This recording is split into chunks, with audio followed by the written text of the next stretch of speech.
On en parle? On parle de quoi? Mais peut-on en parler? Personne n'en parle?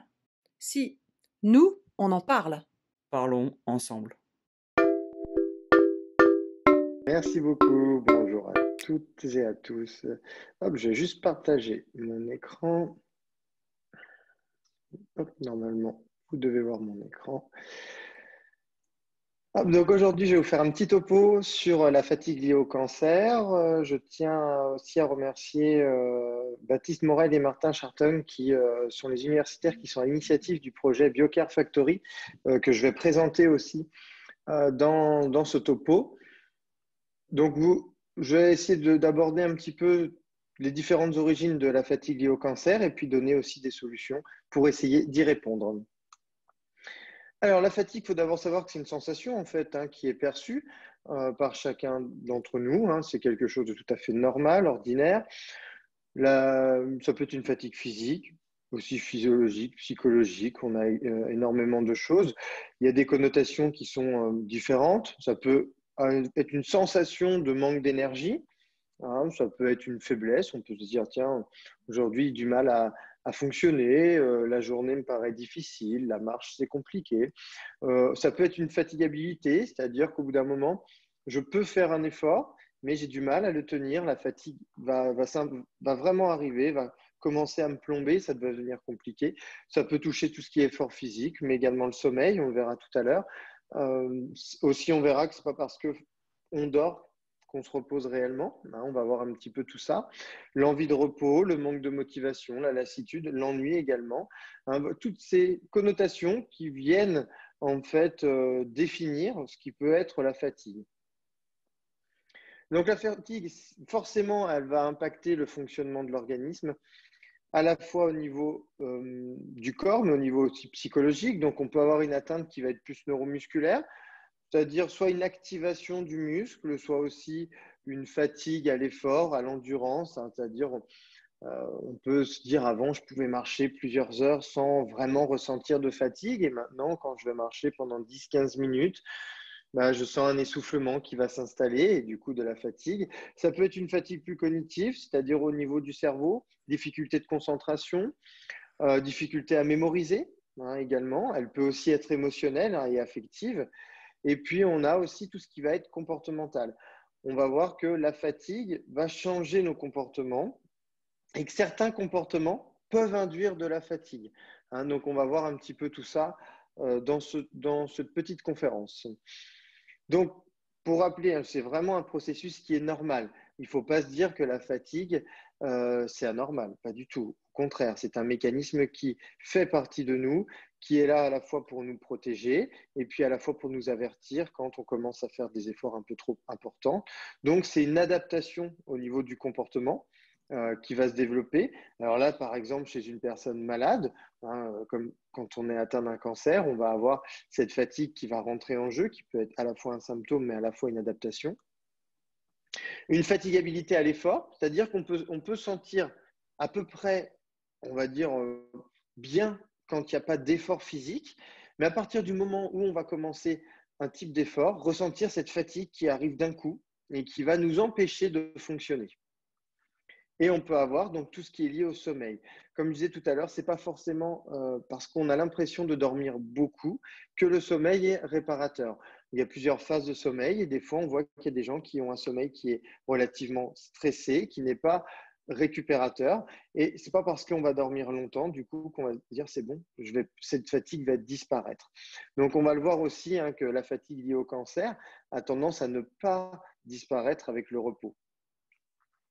Donc, je me sens très fatigué. Est-ce normal de se sentir très fatigué? Bien peut-être. C'est-à-dire que forcément, dans la vie de tous les jours, en fonction d'un effort que l'on peut produire, on peut ressentir une grande fatigue. Et la grande fatigue n'est pas forcément signe d'une fatigue pathologique. Vous enchaînez une semaine très compliquée, très peu de sommeil, sommeil perturbé, vous avez des enfants qui vous réveillent toute la nuit. On peut avoir une fatigue qui est vraiment très importante, mais elle est tout à fait normale parce qu'en fait, il y a une perturbation du sommeil et une activité qui peut être plus importante. Si derrière, il y a une une période de repos réel, cette fatigue va disparaître. Donc, vous voyez que cette fatigue, elle est tout à fait normale. Comment une fatigue peut être, enfin, comment on peut identifier une fatigue pathologique? Donc là, on n'est plus dans une fatigue normale, mais vraiment dans quelque chose de pathologique. Et à partir du moment où c'est pathologique, on peut essayer d'y répondre. Eh bien, on a un événement particulier peut-être. Là, on se dit, tiens, non, pas forcément, ou oui, là, c'est vrai que j'ai beaucoup forcé en ce moment, ou j'ai fait un exercice physique très dur, j'avais un déménagement, par exemple, ça m'a vraiment fatigué. Est-ce que cette fatigue, elle perdure ou est-ce qu'elle reste? Même si je me repose, elle va-t-elle disparaître ou au contraire, va-t-elle s'accentuer? Alors que l'exercice qui a été vraiment important est derrière moi, pourquoi je ne récupère pas? Est-ce que cette fatigue, elle perturbe ou non votre vie? Si elle ne perturbe pas, elle peut être considérée comme normale. Comment elle commence à perturber le quotidien, là, ça devient compliqué.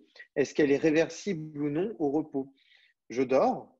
Est-ce que je récupère ou au contraire, je me réveille, je suis toujours fatigué? Et est-ce qu'elle est concomitante à une pathologie? C'est-à-dire, est-ce que cette fatigue qui vient d'apparaître, eh bien, on ne la connaissait pas avant? C'est-à-dire qu'avant d'être malade, cette fatigue était inconnue. À partir du moment où c'est le cas, cette fatigue peut être pathologique. Donc, on va voir un petit peu comment ça fonctionne. Il y a des causes, et on va voir qu'il y a différentes causes, différentes origines et différentes fatigues. Nous, on utilise un seul terme, la fatigue. Vous allez voir votre oncologue, vous lui dites je suis fatigué, le diagnostic est posé, fatigue. Alors, on ne va pas faire énormément de tests, voire pas du tout. On va simplement écouter le patient qui se plaint d'une fatigue et on va mettre ce diagnostic. Alors que, vous pouvez le voir, il y a différentes causes et différentes fatigues. Il y a des causes physiologiques, biologiques, psychologiques, sociales et comportementales. Et on le voit que même une cause peut avoir plusieurs fatigues. Donc, il y a la fatigue à l'exercice physique qui peut être induite à la fois par une cause physiologique, ou une cause biologique. Le sommeil qui peut aussi altérer. Et on voit le lien, si vous voyez sur le côté, les flèches qui sont sur le côté des fatigues, que même une origine de fatigue peut induire une deuxième fatigue. Et que les causes, il y en a plusieurs qui peuvent impacter à différents endroits. On voit la cause comportementale qui peut donner une fatigue émotionnelle, mais qui peut aussi perturber le sommeil. Donc, vous voyez que c'est assez complexe. Là où on a l'impression que c'est relativement simple, où on se dit je suis fatigué, c'est tout, quoi, aidez-moi. Eh bien, le problème, c'est que comme il y a plusieurs causes, plusieurs origines, eh bien, il y a plusieurs façons d'y répondre. Il n'y a pas qu'une façon. Là où deux patients peuvent ressentir une fatigue, peuvent même donner la même intensité de fatigue, eh bien, si l'origine n'est pas la même, eh bien, si on a une prise en charge, je donne un exemple, prise en charge en activité physique adaptée, par exemple, la même prise en charge, un patient peut voir sa fatigue diminuer et l'autre pas du tout. Alors qu'ils vont se dire, mais comment ça se fait? On avait tous les deux le même symptôme, mais l'origine n'est sûrement pas la même. C'est pour ça que l'activité physique proposée peut y répondre pour une personne et ne pas y répondre pour une autre. Donc, on va voir aussi tout ça, on va détailler. Donc, cette fatigue liée au cancer qui est vraiment spécifique à la maladie, qui ne disparaît pas après une bonne nuit de sommeil, il faut être honnête, c'est pas le repos, c'est pas la meilleure solution. On va le voir, c'est vraiment pas ce qui va pouvoir nous aider à diminuer cette fatigue. Je ne dis pas qu'il ne faut pas se reposer, d'accord? C'est pas du tout ce que je dis. Quand il y a un épuisement, il faut essayer de récupérer. Le sommeil, il faut qu'il soit bon, le meilleur possible, c'est une certitude.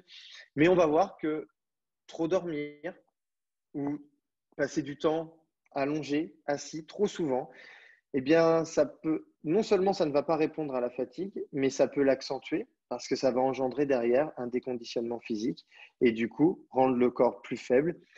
Et dès que vous allez commencer à faire le moindre effort, et le moindre effort, ça peut être marcher, porter une charge, eh bien, vous serez encore plus fatigué et vous rentrez dans un cercle vicieux. Donc, c'est pour ça que le repos n'est pas forcément la meilleure solution pour répondre à la fatigue. Beaucoup de patients disent que cette fatigue, vraiment, elle est éprouvante, invalidante par rapport à d'autres symptômes. Et on va voir que même après, dans l'après-cancer, c'est une plainte réelle de la part des anciens patients et qui des fois témoignent que c'est plus compliqué l'après-cancer que pendant les traitements. Donc cette fatigue pendant les traitements, elle est relativement fréquente. On peut aller jusqu'à 99% des patients qui ressentent cette fatigue, par exemple en cours de chimiothérapie. On sait qu'en radiothérapie, les études tournent autour de 76% de gens qui ressentent cette fatigue. Mais c'est le traitement de chimiothérapie qui en induit le plus. Et pour 2/3 des patients, c'est un niveau modéré à sévère au niveau de la fatigue. Ce n'est pas simplement une légère fatigue, c'est quelque chose qui vient plomber le quotidien, qui est un effet secondaire très invalidant. Et la littérature nous met en avant que c'est souvent l'effet secondaire le plus redouté par les patients. C'est-à-dire qu'il n'y a pas un article scientifique autour du cancer qui n'abordera pas la fatigue. Et pourtant, sur le terrain, on dit limite c'est normal d'être fatigué, mais on n'y répond pas plus que ça, ou des fois on donne quelques conseils en disant faites de l'activité physique, essayez d'aller marcher, faut aller voir le psychologue parce que vous avez l'air très stressé, ça peut venir d'une fatigue émotionnelle, etc. Peut-être, mais c'est pas ciblé parce qu'en fait, on n'a pas d'outils réels pour la détecter. Alors vous allez voir qu'il en existe plein. Le problème, c'est que ça prend du temps et qu'il n'y a pas quelque chose de pratico-pratique pour l'oncologue, pour, je ne sais pas, un autre thérapeute qui pourrait évaluer cette fatigue rapidement. Et dans l'après-cancer, on le voit sur les derniers résultats, font quand même peur quand on regarde. La fatigue qui devient chronique, c'est-à-dire qui va s'installer dans le temps. Eh bien, on voit que 25% des patients entre 2 et 5 ans ressentent encore cette fatigue liée au cancer, alors qu'on arrive à quasiment 5 ans après la maladie. Entre 6 et 9 ans, il y a encore 25% des anciens patients. 17% des anciens patients entre 10 et 15 ans, 14% entre 16 et 25 ans, et on a 10% des personnes qui, plus de 25 ans après leur traitement, ressentent encore cette fatigue. Donc, ce n'est pas une fatigue qui va disparaître naturellement, pas forcément en fait, après l'arrêt des traitements. C'est pour ça que c'est compliqué et qu'il faut absolument trouver une façon de répondre à cette fatigue pour pas qu'elle gâche la vie en fait. Parce qu'en 25 ans, c'est quand même énorme. Donc, on voit bien, si on prend une centaine de patients qui ont survécu, qui sont en rémission d'un cancer, 2 sur 3 trouvent leur vie plus difficile après le traitement que pendant. Oui, parce que, mine de rien, une fois que une fois que l'oncologue a dit que vous êtes en rémission, eh bien, on vous dit, allez, hop, faut reprendre votre vie comme avant. Bon, le comme avant, je vais mettre un petit peu de guillemets, parce que c'est difficile d'imaginer que tout revient comme avant, pas du tout même. Donc, mais par contre, on va sûrement retourner au travail. Les tâches qu'on avait avant, que des fois l'entourage a pu soulager pendant les traitements, faut les reprendre. Donc, en fait, derrière cette fatigue qui n'a pas du tout disparu, eh bien, elle va être entretenue derrière par le quotidien et des fois va s'empirer. Donc, ça peut être vraiment très, très difficile cet après-cancer. La reprise du travail peut être très compliquée, on le sait. Donc, il va falloir quand même essayer de trouver une solution pour répondre à cette fatigue. Hop, une personne sur 3 continue de ressentir donc une fatigue chronique 10 ans après.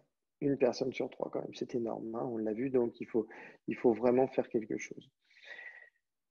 Qu'est-ce que la fatigue liée au cancer? Eh bien, en fait, comme tout à l'heure, cette question, est-ce qu'elle est pathologique? Est-ce qu'elle est normale? Eh bien, c'est les mêmes questionnements qu'il faut se poser.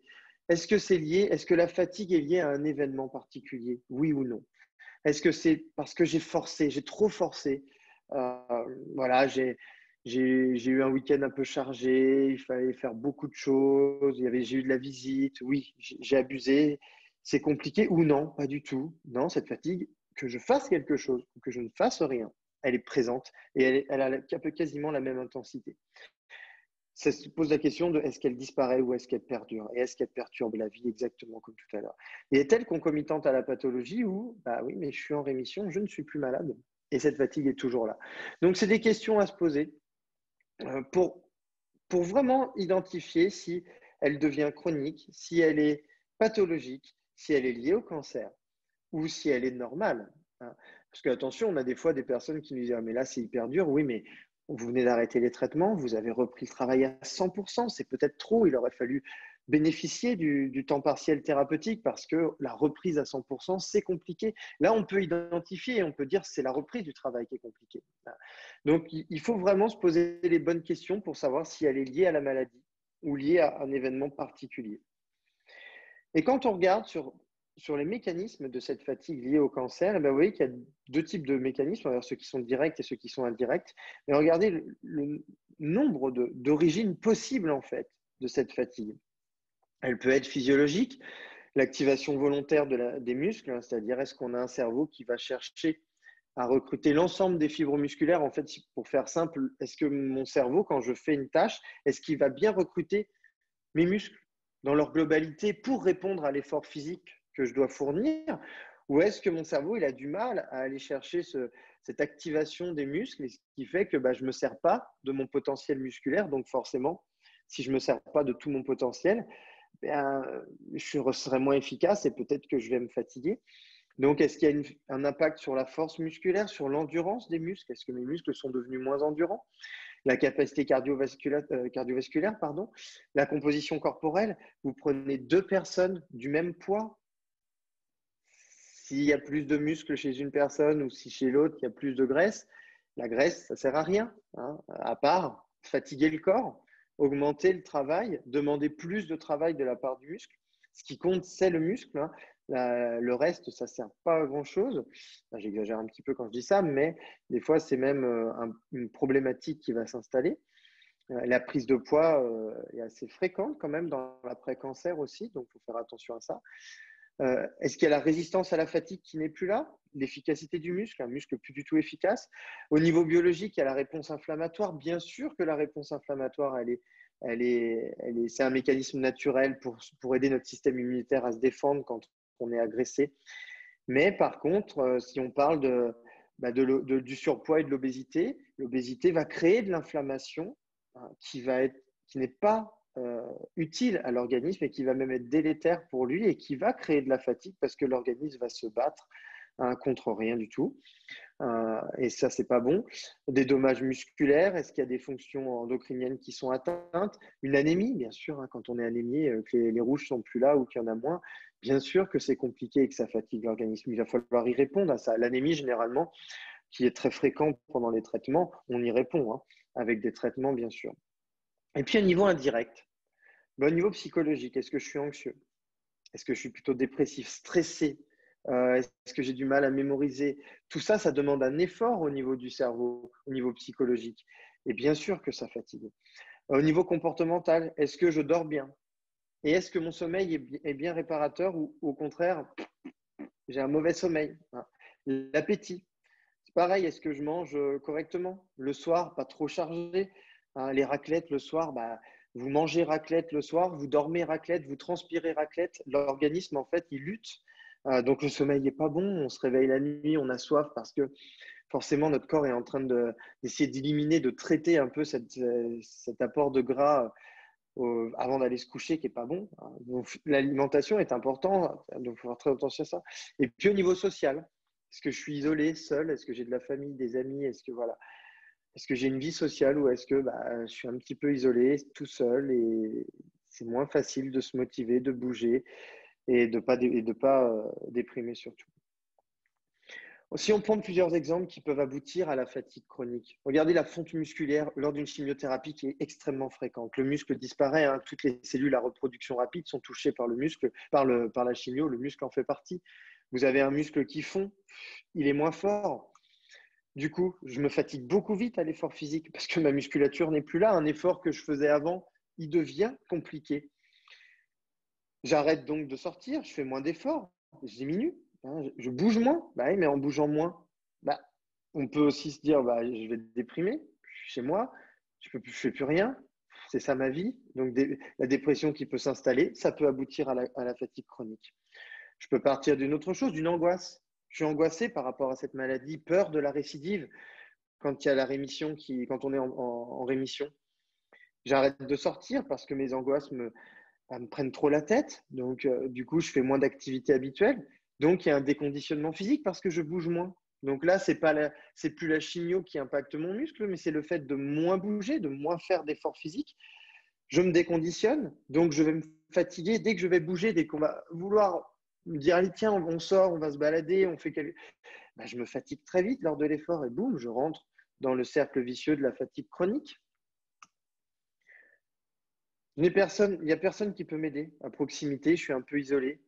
Épuisement émotionnel. Je me sens seul. C'est difficile. Généralement, quand on a une fatigue émotionnelle qui s'installe, ben on dort très très mal parce qu'on cogite le soir beaucoup. On a du mal à s'endormir. On est réveillé dans le sommeil parce que on est perturbé. Donc, on a un épuisement physique qui arrive, boum, qui déclenche cette fatigue chronique.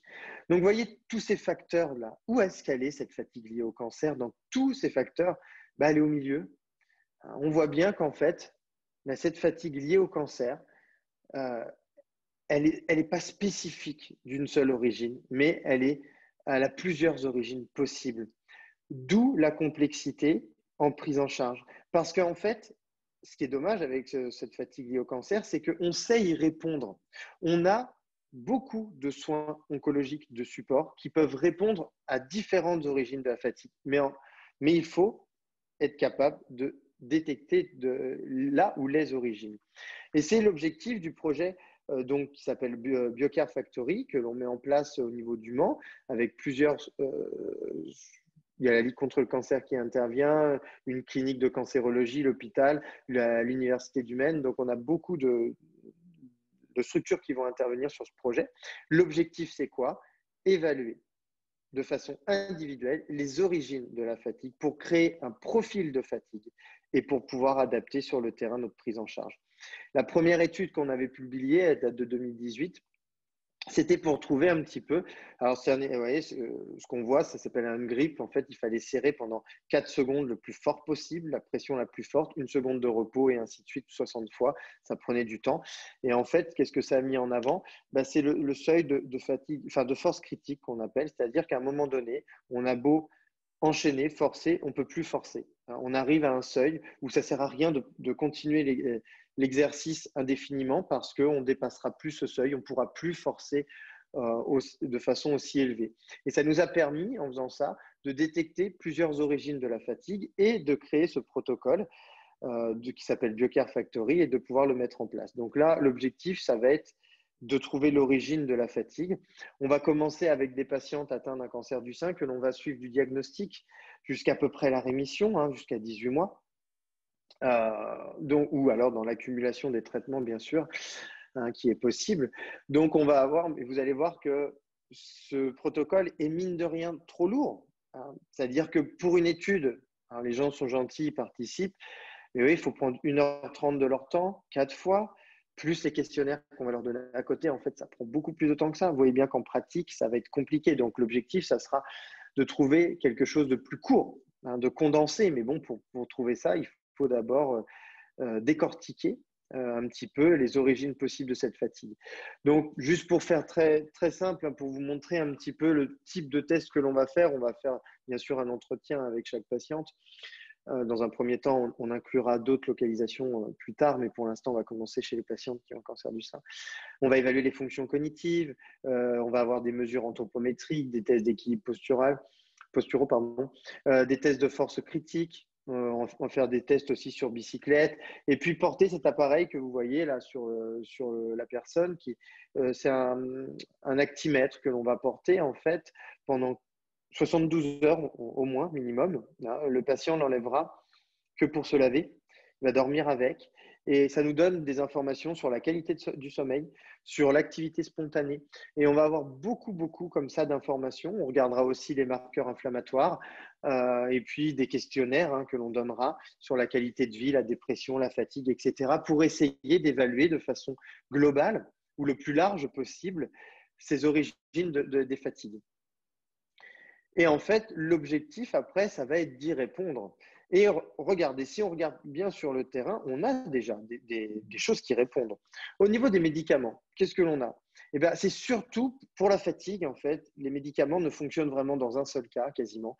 C'est quand il y a une anémie. Là, on va donner un traitement médicamenteux pour répondre à cette fatigue qui est lié vraiment à la disparition ou à la baisse énorme des globules rouges. Mais ça va vraiment être le seul intérêt d'un traitement médicamenteux. Sinon, pour les autres origines de fatigue, ça ne va pas forcément fonctionner. Qu'est-ce que l'on a qui peut fonctionner aussi? Des sortes d'économies d'énergie, en fait. Qu'est-ce qu'il faut faire? Prendre l'habitude peut-être, quand il y a certaines fatigues, de déléguer certaines tâches. Ça peut être intéressant. C'est-à-dire, on va voir dans les comportements comment on peut aider une personne peut-être à s'économiser à certains moments et pour être actif, en fait, à d'autres quand la fatigue est moins importante. Hiérarchiser les objectifs journaliers. Qu'est-ce qui est le plus important dans ma journée? Qu'est-ce qui doit être fait? Qu'est-ce qui peut attendre? Aménager des pauses dans la journée. Des pauses, je n'ai pas dit dormir. Des pauses, c'est-à-dire des moments où forcément la fatigue, on va trouver qu'elle est plus importante à ce moment-là. Donc peut-être que des moments tranquilles, de détente, ça pourra aider. Et pour repartir sur les moments où ça va mieux. Répartir les tâches ménagères aussi sur la semaine, par exemple. Et attention, comme je vous ai dit tout à l'heure, aux repas trop riches qui peuvent impacter sur le sommeil derrière. N'oubliez pas le soutien psychologique qui est extrêmement important. Mettre des mots sur les mots, c'est hyper important de pouvoir un petit peu vider son sac. La tête, c'est un réservoir. À un moment donné, quand il est saturé, il va exploser. La tête, elle va exploser. On ne peut pas emmagasiner. Non, il faut délester. Il faut soulager un peu sa tête pour avancer et pour pouvoir avoir une bonne vision. Il y a des stresseurs dans la vie, on en a tous. Des fois, c'est des gens qui sont chiants, qui nous stressent, qui nous pourrissent la vie. Faut faire le tri un petit peu, ça ne fait pas de mal. Il faut faire une différence entre une fatigue cognitive et émotionnelle. Est-ce que c'est le fait de travailler, de se concentrer, de mémoriser qui me fatigue, ou alors au contraire, est-ce que ce sont mes émotions qui, là, j'en peux plus, je sature? C'est deux fatigues différentes les deux sont psychologiques, mais l'approche ne sera pas la même. Et puis, le psychologue souvent, ou la psychologue va aider à trouver des stratégies à mettre en place pour lutter contre ces mécanismes de fatigue. On l'a dit, il faudrait intervenir aussi sur le sommeil. Repos, sieste, se coucher plus tôt, se lever plus tard, je vais le faire ça. Non, ce n'est pas conseillé. Évitez ça. Il y a un rythme biologique, chronobiologique, il faut essayer de le respecter. Si vous perturbez, vous rajoutez des siestes n'importe où, ça peut vous décaler la phase d'endormissement du soir qui va être super importante et vous pourrir votre sommeil. Donc, faites attention à ça. Les soins de support, comme la sophrologie, la relaxation, l'hypnose, toutes ces activités que l'on va proposer sont bien plus efficaces pour améliorer le sommeil que de se dire « Attends, je vais rester toute la journée devant le canapé, devant ma télé. » Ça, c'est du repos, ça. Non, ça, c'est inefficace, c'est pas bon. L'activité physique adaptée dès le début des traitements, même si je sais que c'est difficile. Mais dans le mot adapté, dans le mot APA, c'est adapté qui est le plus important. Vous allez avoir un professionnel qui va vous trouver des exercices à faire, même si c'est sur une chaise. Il va vous trouver. Vous ne dites pas « je suis fatigué, je ne peux pas faire de l'activité physique ». Eh bien si, et ça va répondre aussi à cette fatigue, ça va être hyper important. On va essayer de diminuer le déconditionnement physique pendant les traitements pour repartir après les traitements. Ça peut être du renforcement musculaire, des activités aérobies comme de la marche, du vélo, qui peuvent être intéressantes. L'intensité va être modérée à soutenue, des activités plus dites aérobies. Pour savoir si vous êtes en aérobie, ne regardez pas les pourcentages, vous ne prenez pas la tête avec ça. Vous marchez avec quelqu'un, vous sentez qu'il y a une accélération de la respiration, du rythme cardiaque, vous sentez bien que ça tape un peu plus dans la poitrine, mais vous êtes capable de parler. À partir de ce moment-là, nickel, vous êtes dans la bonne tranche, allez-y, on part. Si vous sentez que vous êtes à bout de souffle, vous ne pouvez plus parler, vous êtes plus en aérobie, vous êtes au-dessus, vous êtes trop en intensité, vous redescendez un peu parce que vous n'allez pas tenir. D'accord? Ça, c'est un bon indicateur pour se gérer. Mieux que tout ce que je vous ai mis là et qui est compliqué et puis à mettre en place, c'est vraiment chiant. On recommande 45 à 60 minutes par séance, si possible, 3 fois par semaine. C'est vraiment des choses qu'on va recommander. On va aller plus loin tout à l'heure, mais on peut avoir déjà ces petites recommandations. Quel est l'objectif sur le terrain? Regardez ça. L'objectif, on a des profils de fatigue. Là, j'ai un patient au milieu, je vais même vous en mettre 3 patients. Ces 3 patients sont fatigués. Les 3 ressentent peut-être même la même intensité de fatigue. On les a tous les trois en face de nous, nous disent je suis exténué, les trois dans le même état. Sauf que si l'on regarde bien, de leur origine de la fatigue, les trois, elles sont complètement opposées. À gauche, mon patient de gauche, où c'est en vert à 55%, c'est une fatigue neuromusculaire. D'accord? Donc là, c'est le physique qui est impacté. Celui du milieu, on est à 48%, c'est la dépression. Donc c'est plus une fatigue psychologique. Et l'autre, 63% des cas, c'est le sommeil qui est mauvais. Bien sûr qu'on peut lui dire, allez, à fond dans les soins de support, mais quand on est épuisé, c'est difficile de se mobiliser. Et puis, on va se fatiguer à trop se mobiliser. Moi, je pense, et on pense, en fait, qu'il est important de répondre à la fatigue qui prend le plus de place en première intention. Une fois qu'on a réglé, imaginez 50% de la fatigue, eh bien là, on a des ressources pour aller lutter contre le reste de la fatigue qui nous reste. Donc, qu'est-ce qu'on va faire? Ces trois patients, s'il faut les diriger vers un seul soin de support au début, eh bien voilà vers lesquels il faut le diriger. Celui qui est à gauche, c'est l'activité physique qui répondra le plus à la majeure partie de sa fatigue. Celui du milieu, c'est le soutien psychologique qui va l'aider à diminuer la grande partie de sa fatigue. Et par exemple, j'ai mis sophrologie, relaxation, tout ce que vous voulez qui touche au sommeil pour répondre au troisième patient. Donc, vous voyez, ils ont tous ils ont vraiment un épuisement, mais ce n'est pas la meilleure activité, ce n'est pas le même soin de support qu'il faut recommander. Si on regarde vraiment les différentes origines de la fatigue neuromusculaire, cardiovasculaire, cognitive, émotionnelle, troubles du sommeil, on va voir que l'intervention de l'activité physique et des soins de support peut être différente. On va individualiser. C'est ça que je vais vous montrer maintenant. Si la fatigue est neuromusculaire, travail de force à privilégier. Bien sûr, on ne va pas vous mettre en salle de muscu pour aller sous des barres. Il n'y a pas d'intérêt. Par contre, des exercices de type isométrique, des postures à maintenir, ça, on peut le faire. Ça, c'est facile à faire. Et bien, ça va permettre d'augmenter la force musculaire, de recruter, de dire au corps, allez, au cerveau, vas-y, recrute l'ensemble de mes muscles, active-moi l'ensemble de ma musculature pour que je sois moins fatigué au quotidien. Et ça va augmenter l'endurance physique. Donc ça va être une activité à privilégier en activité physique adaptée. On a plusieurs types. Ceux qui font de l'APA le savent. On peut travailler en concentrique, on bouge des haltères, des mouvements. On peut travailler en isométrique, qui est super intéressant. C'est-à-dire qu'on se met dans une posture, on maintient le gainage, par exemple. Et puis travailler excentrique, où on lutte contre une charge, on ralentit le mouvement pour que le muscle travaille dans l'allongement en se contractant. Mais ça, le professionnel vous expliquera, il travaillera avec vous.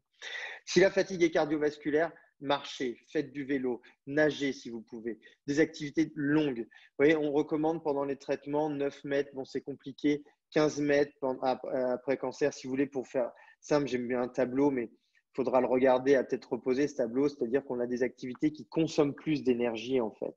Et il faut essayer dans la semaine d'arriver à 9 mètres pendant les traitements et 15 mètres quand on n'est plus en traitement. Vous voyez, je vous ai mis des exemples sur le côté de consommation. Si par exemple je marche 1 heure à 7 km/h, c'est une sacrée marche, hein, c'est presque du footing.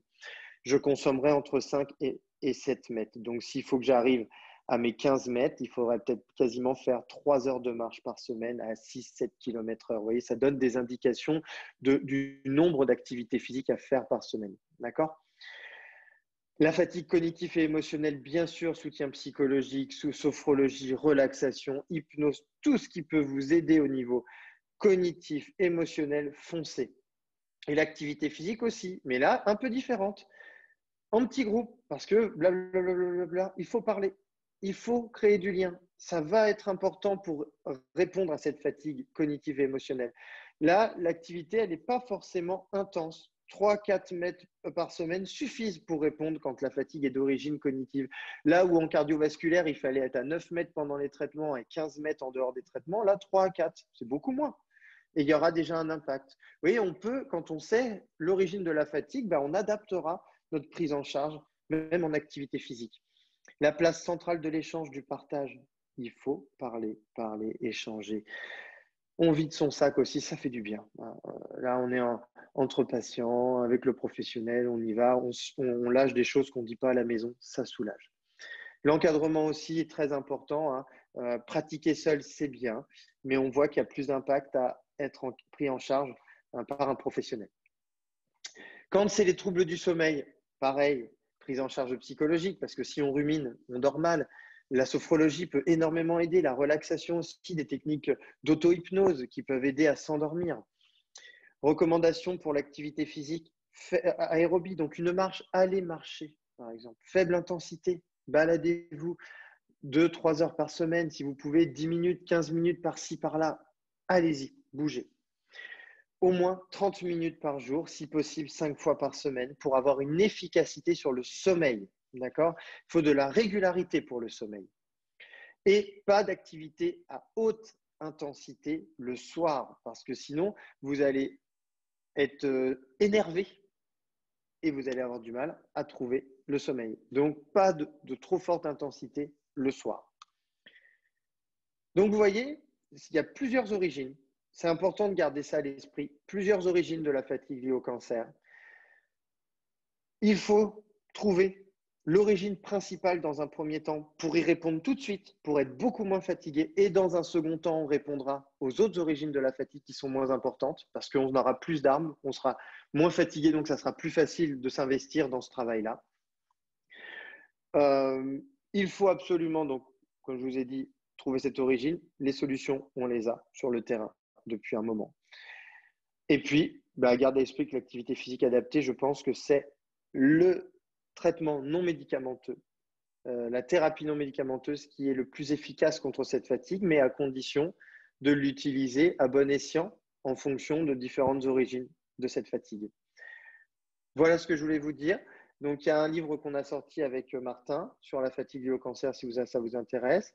Un autre livre qui est sorti sur l'activité physique, une alliée contre le cancer. Et puis, je vous ai mis sur le cancer et la sexualité, un livre que j'avais publié en 2018. Si ça vous intéresse, je vous laisse mes coordonnées. N'hésitez pas à me contacter si jamais il y a d'autres questions. Et puis là, je vais y répondre. Donc, merci beaucoup pour votre attention. Merci beaucoup Sébastien. Vous m'entendez bien? Oui, c'est bon? Oui, c'est bon. Ok, parfait. Donc, merci pour ce contenu très complet. C'est maintenant l'heure des questions. On a un petit quart d'heure de questions, donc n'hésitez pas à nous les envoyer via le chat. C'est en bas de l'écran où il y a une petite bulle de conversation et il y a marqué converser. Ou alors il y a un système de questions-réponses, toujours en bas de l'écran. Alors, on a déjà des petites questions. Est-ce que le fait d'avoir une activité sportive, une bonne alimentation, etc., avant d'avoir un cancer, aide par la suite à combattre le cancer? Bien sûr. On va tous se déconditionner face à un cancer. Tout le monde chute. Il faut être honnête. Tout le monde chute. Le physique va chuter, la condition physique va chuter. Sauf que si vous partez d'une condition physique extrême haute, beaucoup de masse musculaire, très bonne condition physique, par rapport à quelqu'un qui a une condition physique plus basse, vous allez chuter pareil. Sauf que des fois, on a des patients qui, à la fin des traitements, ont encore une meilleure condition physique que des gens qui n'ont pas encore commencé les traitements, parce qu'ils n'ont pas assez d'activité physique au quotidien, ils sont sédentaires. Donc, eux, ça va être encore plus difficile. Les gens, des fois, se comparent, les patients, je le vois bien, se comparent en disant ça doit être plus facile les traitements, mais non. Ça m'est arrivé de voir des patients avec des activités physiques intenses, beaucoup, avec une condition physique vraiment très importante avant de débuter les traitements.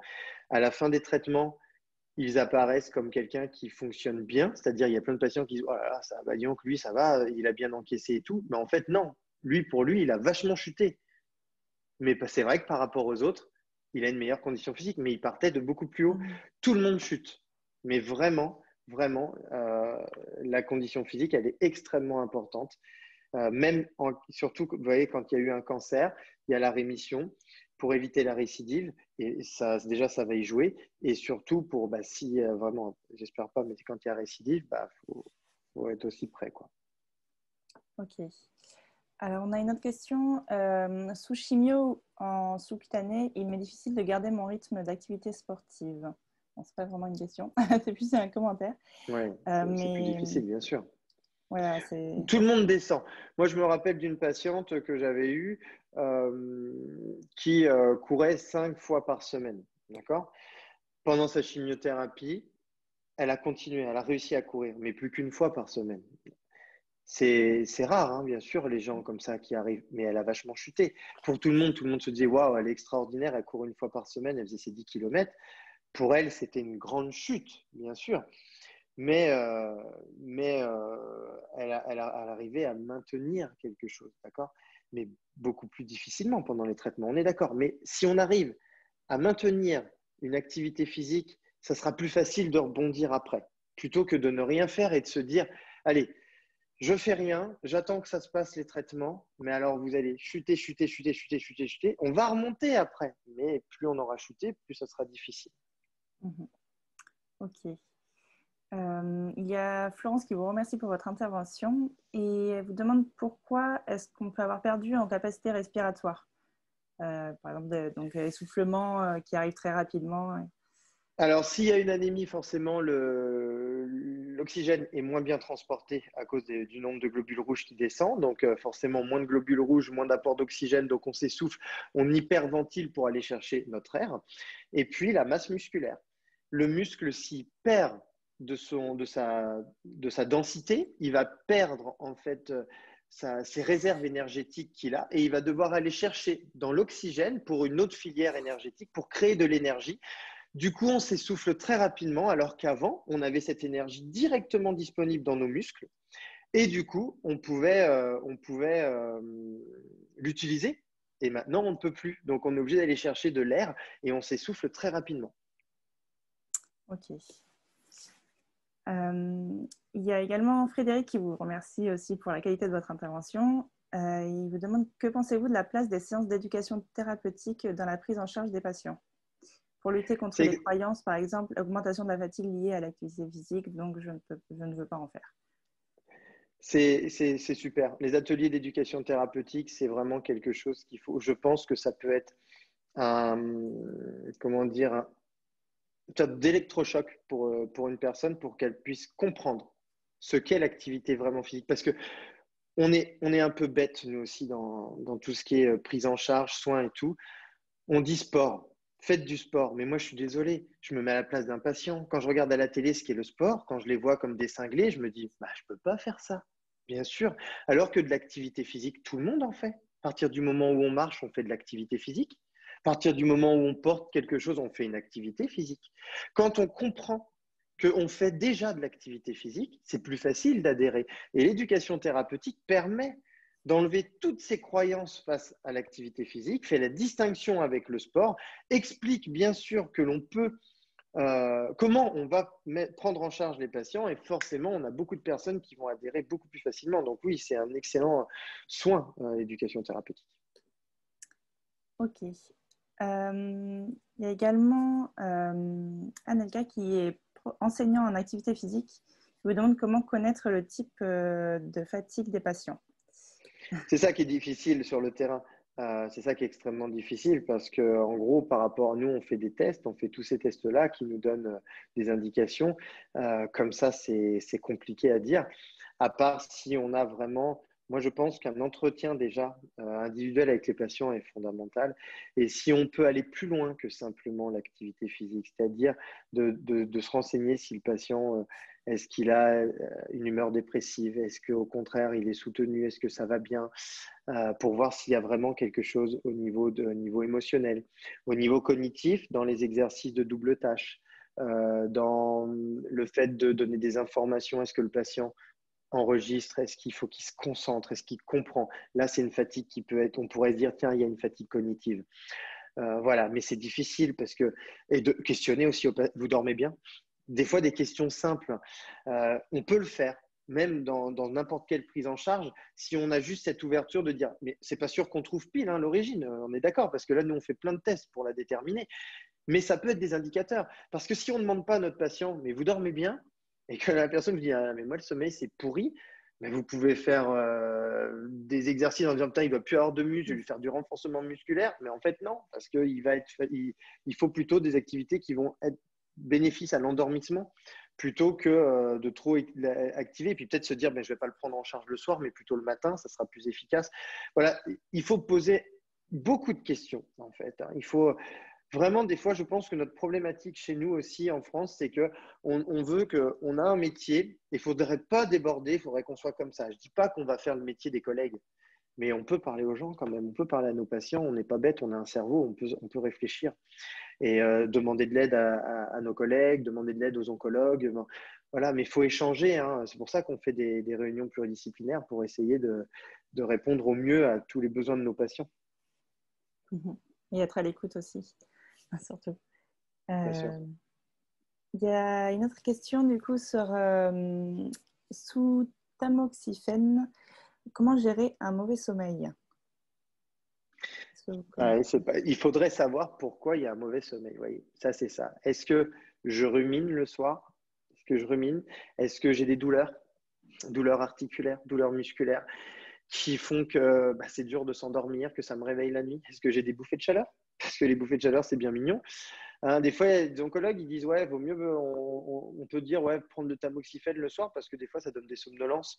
Donc, on dit aux patients, à la patiente, prenez votre tamoxifène le soir. Bah ouais, mais on arrive avec un boost au niveau des hormones. Bah, s'il y a des bouffées de chaleur toute la nuit, c'est parti, cocotte minute, on ne peut pas dormir. Hein. Quand on est réveillé 4 fois par la nuit parce qu'on est trempé gainé, le sommeil est pourri. Donc, vous voyez, le sommeil, en fait, il faut trouver l'origine du mauvais sommeil. À chaque fois que vous avez identifié une fatigue, c'est pourquoi.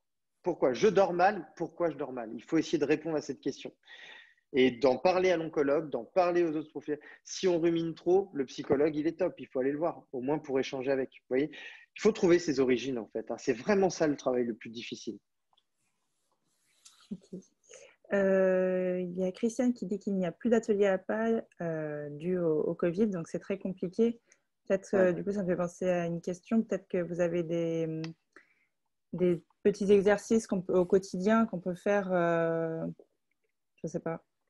Oui, bien sûr, il y a dans ce magnifique livre sur l'activité, dans le livre qu'on a publié, on en a mis beaucoup d'exercices qui sont, on a essayé de mettre des exercices faciles à faire sans achat de matériel parce que des fois on sait que financièrement c'est compliqué, avec des bouteilles d'eau, avec des trucs simples, on peut travailler.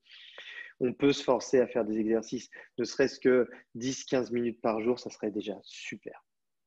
Okay. Peut-être vous lancez pas dans 1 heure chez vous seul, parce que j'ai peur qu'1 heure, on est tous pareils. Quand on suit, voilà, il y a un enseignant à pas qui est là, on suit la séance, on est avec les autres, on discute, c'est sympa. Tout seul, chez soi, on regarde la montre, on commence. L'heure va être longue. Hein. Une fois qu'on l'a fait, on n'est pas prêt d'y retourner. Par contre, si on injecte 10-15 minutes par-ci, par-là, hein, 1 fois par jour déjà, eh bien, plutôt d'avoir de la régularité plutôt qu'une fois de temps en temps. Ça serait plus intéressant. Ok. Et une petite dernière question. En évaluation, comment se rendre compte de la cause de la fatigue liée au cancer? Donc, c'est ça, c'est toutes les évaluations que. Alors, il y a des questionnaires, il faut faire beaucoup d'évaluations, plusieurs types d'évaluations. Après, je pense que personnellement, les patients peuvent déjà détecter certaines origines. Au niveau physique, c'est le plus dur parce que faire la différence entre une fatigue cardiovasculaire ou une fatigue neuromusculaire, une fatigue d'activation, ça, c'est compliqué. C'est-à-dire que là, il faut des tests assez spécifiques. Un indicateur, déjà, c'est de savoir est-ce que vous avez perdu énormément de poids et que vous avez l'impression que vous avez perdu en masse musculaire. Là, ça peut être vraiment le renforcement musculaire pour récupérer cette masse musculaire. Est-ce que vous fatiguez quand vous marchez, c'est-à-dire porter, vous dites non, c'est bon, je peux porter une charge lourde, ça ne me fait rien. Oh, par contre, moi, je marche 10 minutes, il n'y a plus personne. Là, ça serait plus cardiovasculaire. Si c'est la dépression parce que vous avez peur, ce qui est normal, faut le dire, faut se faire aider. Voilà, on peut déjà, je pense, sentir, si on est honnête avec soi-même, de voir un petit peu nos difficultés et surtout ne pas hésiter à demander de l'aide. Des associations comme la Ligue contre le cancer, c'est extraordinaire, le nombre de soins de support qui sont proposés. S'il y a autant de choses mises en place, c'est qu'on sait que ce sont des vrais problèmes. C'est pas juste pour faire joli. On n'est pas là en se disant tiens, allez, on va faire ça, c'est bien. Non, c'est qu'il y a de réels besoins de la part des patients. Donc, on est là pour ça. Il ne faut pas hésiter. Hein. Ce n'est pas une faiblesse. Demander de l'aide, ce n'est pas une faiblesse. Fermer les yeux et faire comme si tout va bien, ça, c'est plus de la faiblesse. Parce que ce n'est pas vous aider du tout. faut être bienveillant envers soi-même. On dit toujours d'être bienveillant avec les autres, mais je pense que d'abord, il faut être bienveillant envers soi-même. Tout à fait. Bon, on arrive à la fin de cette webconférence. Je vous remercie encore pour cette intervention qui était très intéressante et très complète. Je vous en prie. Du coup, il y a un questionnaire habituel de satisfaction qui vous sera envoyé demain, vos participants, pour nous faire revenir vos commentaires et vos préconisations pour les prochaines. N'hésitez pas à dire s'il y a des sujets ou encore des questions que vous avez pour le thème de la fatigue liée au cancer. La prochaine webconférence sera du coup le jeudi 15 avril à la même heure avec Baptiste Sauterey, qui est gynécologue médical et obstétrique à l'Institut de cancérologie de l'Ouest. Donc, il abordera l'hormonothérapie comme allié contre la récidive du cancer du sein. Une invitation vous sera également envoyée, ne vous inquiétez pas. Voilà, donc comme je vous l'ai dit au début, on enregistre les webconférences qui seront bientôt en ligne sur notre chaîne YouTube.